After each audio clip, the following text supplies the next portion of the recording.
నా భార్యకు నా సేవింగ్స్ లో 50% అప్పుగా ఇవ్వనందుకు నేను చెడ్డవాడినా? ఆస్తి పెట్టుబడికి నా పొదుపు సగం ఇవ్వకుండా తప్పు చేస్తున్నానా? నా 3 ఇయర్స్ గర్ల్ ఫ్రెండ్ తో 2 నెలల క్రితం పెళ్లి అయింది. మేము ఎన్నో ఒడిదుడుకులు ఎదుర్కొన్నాం.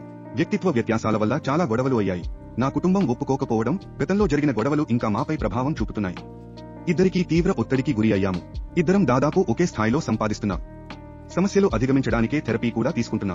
ఇటీవల నేను నా పొదుపులలో 50% ఆమెకు ఇవ్వడంలో ఆసక్తి చూపించకపోవడంతో ఆమె బాధపడుతోంది.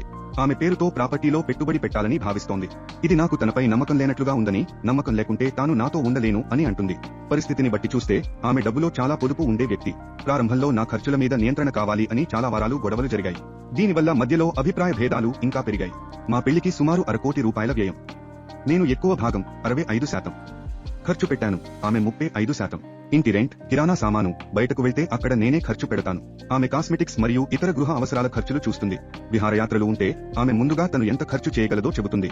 నాకు మెరుగైన హోటల్లో ఉండాలనిపిస్తే అదనంగా నేను ఖర్చు చేస్తాను.